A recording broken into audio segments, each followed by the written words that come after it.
Welcome back to my channel. আমি শুভ্রা আবার তোমাদের সামনে এসে হাজির হলাম। এবার আর বসে ভিডিও করতে পারছি না। আশা করি তোমরা সবাই ভালো আছো। আমি একরকম আছি। আমি এত টায়ার্ড, মানে চিন্তা করতে পারবে না।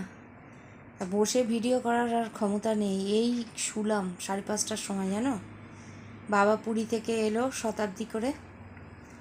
তা বাবার ঘরে গিয়ে সমস্ত পরিষ্কার করলাম, ঘর ঝাড় দিলাম, ঘর মুছলাম। কতগুলো গাছের ছাদে আছে, জানলায় আছে, সমস্ত গাছে জল ফল দিলাম, স্নান করলাম, ঠাকুর পুজো দিলাম, বাথরুম পায়খানা পরিষ্কার করলাম, সব পরিষ্কার করে গুছিয়ে গাছিয়ে দিয়ে বাবার ঘর থেকে এই একটু আগে এলাম। হাত মুখ ধুয়ে একটু শুয়েছি, ভাবলাম তোমাদের সঙ্গে একটু কথা শেয়ার করি।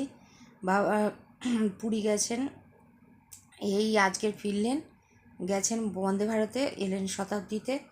তাই ভাবছি তোমাদের সঙ্গে আমি যে কাজ একটু শেয়ার করব, যে গিয়ে শুধু জামা কাপড় খুলে হাত মুখ ধুয়ে এবার কন্টিনিউ কাজ। সে আমি 5 মিনিটও বসিনি, কি পরিশ্রম গেল আমার। তারপরে দোকান সদায় কিছু কিনে নিয়ে গেলাম, এতদিন ছিল না, সমস্ত কিনে টিনে নিয়ে গেলাম, দই থেকে ফল থেকে কিছু কিনে নিয়ে গেলাম। তা যাই হোক, আর ওনার জন্য একটুখানি খাবার টাবার তৈরি করে তারপরে এই মাত্র এলাম। তাই ঠিক আছে, আশা করি তোমরা সবাই ভালো থাকো, আমার শুভেচ্ছা রইল। এখানেই শেষ করছি, টাটা।